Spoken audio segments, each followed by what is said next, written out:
Puji Tuhan, haleluya. Shalom Bapak Ibu Saudara-saudari yang dikasihi Tuhan. Salam jumpa kembali bersama dengan saya. Lewat video call pada hari ini kita boleh bertemu kembali. Tentu semua karena kasih dan anugerah Tuhan. Tentu semua karena kemurahan dan kasih sayang Tuhan. Bapak Ibu dicintai Tuhan. Baik, sebelum kita mendengar firman Tuhan, kita mau sama-sama lebih dulu berdoa kepada Tuhan supaya Tuhan Yesus menolong kita, memampukan kita untuk kita bisa melakukan firman-Nya. Mari kita berdoa. Bapa di surga, terima kasih buat hari ini kami mengucap syukur. Kalau kami telah diberi kesempatan kembali untuk mendengar firman Tuhan, kami mau sungguh-sungguh siapkan hati dan pikiran kami untuk disertai beri kebenaran firman Tuhan. Mari Roh Kudus urapi hamba-Mu dengan urapan yang khusus, dan kami semua boleh mengerti, memahami firman-Mu, dan ditolong oleh-Mu untuk dapat melakukan firman-Mu Tuhan. Di dalam nama Tuhan Yesus kami berdoa, amin. Bapak Ibu saudara-saudari yang dicintai Tuhan, senang sekali bisa jumpa kembali dengan Bapak Ibu saudara-saudari sekalian dimanapun Bapak Ibu saudara-saudari berada. Tuhan Yesus nantiasa menolong, memberkati, menyertai apapun yang Bapak Ibu saudara-saudari kerjakan, semuanya boleh berhasil. Dan juga saya senantiasa berdoa Bapak Ibu dimanapun Bapak Ibu kiranya diberikan oleh Tuhan tubuh yang kuat dan sehat, dan juga boleh senantiasa berada dalam penyertaan, pemeliharaan, dan perlindungan tangan kasih yang kuat. Bapak Ibu dicintai Tuhan, mari sama-sama kita lihat dari Alkitab kita yang terdapat di dalam Kitab Pengkhotbah pasal 1 ayat 2 dan 3. Kitab Pengkhotbah pasal yang pertama, ayatnya yang kedua dan 3. Saya akan baca buat kita semua dari Kitab Pengkhotbah pasalnya yang ke-1 dan juga ayatnya yang kedua dan yang ketiga.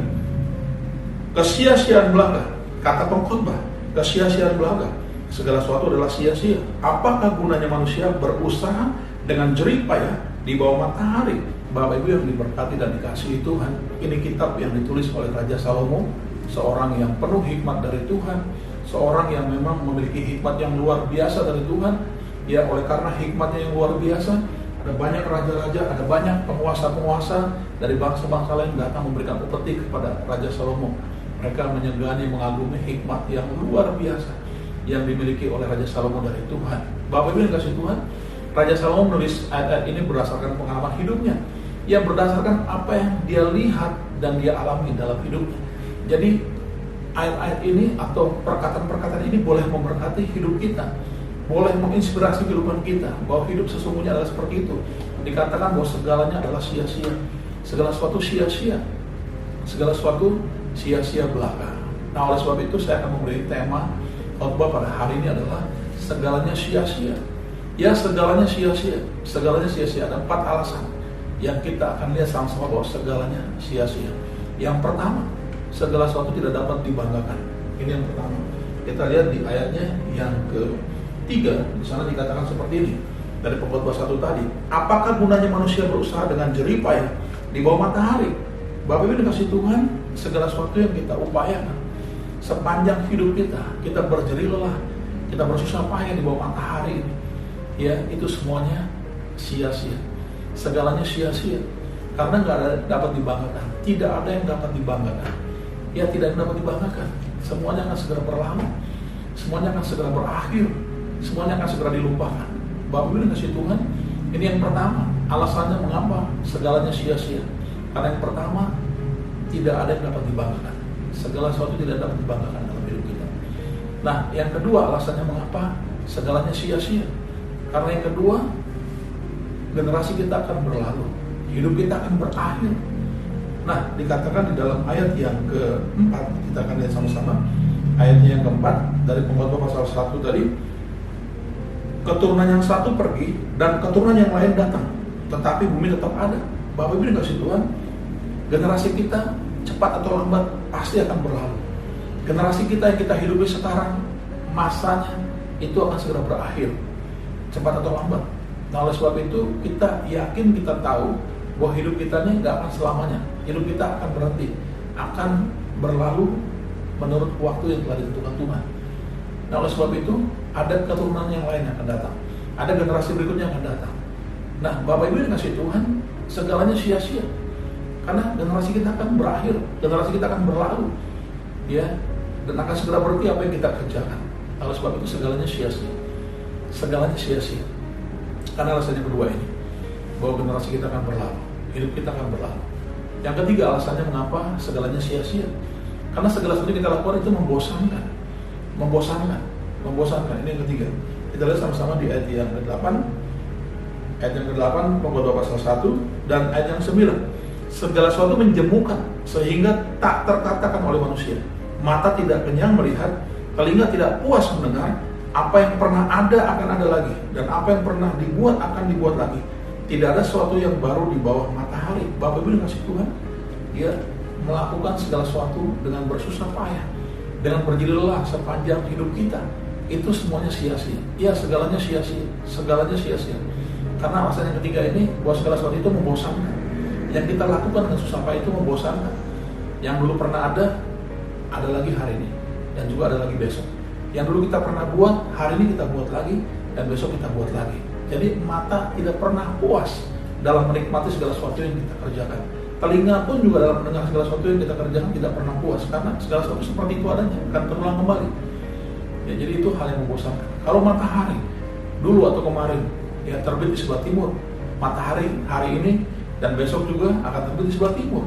Dan juga matahari yang dulu atau kemarin terbenam di sebelah barat, hari ini dan seterusnya, matahari akan terbenam juga di sebelah barat. Jadi terus-menerus seperti itu. Ya, seperti itu hari demi hari. Nah, ini adalah kehidupan yang membosankan. Ya, oleh sebab itu Raja Salomo katakan bahwa segalanya sia-sia. Ya, segala sesuatu sia-sia. Segalanya sia-sia karena membosankan. Ini alasan yang ketiga. Alasan yang keempat, mengapa segalanya sia-sia? Mengapa segalanya sia-sia? Karena apa yang kita buat, kita lakukan, tidak akan dikenang. Tidak akan ada kenangannya. Tidak akan dikenang sepanjang masa. Karena apa yang kita lakukan tidak akan dikenang sepanjang masa. Ini alasan yang keempat. Kita lihat sama-sama dalam Pengkhotbah 1 ayat yang ke-11. Pengkhotbah pasal 1 ayat yang 11. Kenang-kenangan dari masa lampau tidak ada, dan dari masa depan yang masih akan datang pun tidak akan ada kenang-kenangan pada mereka yang hidup sesudahnya. Bapak Ibu dikasih Tuhan, kita harus sadar betul bahwa generasi kita pasti akan berlalu cepat atau lambat. Nah, akan muncul generasi berikutnya. Nah, apa yang kita buat sepanjang hidup kita dengan berjeri lelah, dengan bersusah payah, setelah itu berakhir, maka tidak akan dikenang oleh generasi berikutnya. Kalaupun ada, itu hanya sesaat untuk dikenang, tapi selebihnya akan dilupakan, akan tidak diingat oleh generasi-generasi berikutnya. Ya, 2-3 generasi setelah kita, ya bagus kalau mereka masih mengingat. Tapi ada kalanya semakin hari, semakin lama, semakin hilang ingatan itu dari mereka. Ya, betul kata firman Tuhan, betul kata Raja Salomo, bahwa tidak akan ada kenang-kenangan. Ya, karena generasi sudah kita tidak akan mengingatnya. Kalaupun ada, itu hanya sesaat. Kalaupun ada, mungkin saat-saat tertentu saja. Tapi selebihnya, kebanyakan, mereka akan melupakan. Mereka akan tidak mengingatnya. Ya, generasi setelah kita. Oleh sebab itu, segalanya sia-sia. Segalanya sia-sia karena tidak akan dikenang sepanjang masa apa yang kita buat. Ya, apa yang kita buat tidak akan dikenang sepanjang masa. Ya, oleh generasi berikutnya pasti akan dilupakan. Semakin hari semakin dilupakan. Semakin hari semakin tidak diingat. Dan lama-kelamaan menjadi hilang. Tidak ada kenangan. Bapak Ibu dikasih Tuhan, mari tetap semangat menjalani hidup seperti ini, ya, yang sia-sia. Segalanya sia-sia. Yang dikatakan oleh Raja Salomo tadi, bahwa tidak dapat dibanggakan, bahwa juga hidup ini ya akan berlalu generasi kita, dan juga hidup ini membosankan. Segalanya yang kita lakukan membosankan. Dan juga yang keempat, hidup ini tidak akan dikenang sepanjang masa apa yang kita lakukan. Nah, oleh sebab itu bagaimana caranya menyikapi hidup yang seperti ini? Hiduplah takut akan Tuhan, hidup dekat dengan Tuhan, taati segala perintah-perintahnya. Hidup yang tidak berarti tadi, hidup yang adalah sia-sia tadi, akan menjadi berarti apabila kita lakukan dan jalani bersama Tuhan. Kita mentaati segala perintah Tuhan, kita hidup takut akan Tuhan, maka itu akan menjadikan hidup kita yang sia-sia tadi menjadi hidup yang berarti, karena kita lakukan bersama dengan Tuhan, dan hidup kita dikenal oleh Tuhan. Saya percaya Tuhan Yesus mampu tolong kita semua, dan mampu berkati kita semua. Mari kita berdoa. Bapa di surga, terima kasih buat firman yang kami dengar pada hari ini, boleh mengingatkan kami hidup yang adalah sia-sia, segalanya itu serba sia-sia.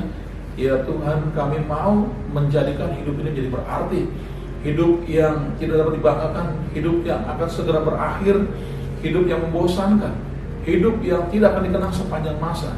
Kami mau jadikan hidup yang singkat ini menjadi hidup yang berarti, dengan hidup takut akan Tuhan, dengan hidup mentaati segala perintah Tuhan. Tolong kami semua, mampukan kami semua Tuhan, untuk dapat melakukan firman-Mu. Terima kasih Tuhan Yesus. Hanya di dalam nama Tuhan Yesus kami berdoa. Amin. Shalom, puji Tuhan. Haleluya. Tuhan berkati kita semua. Amin.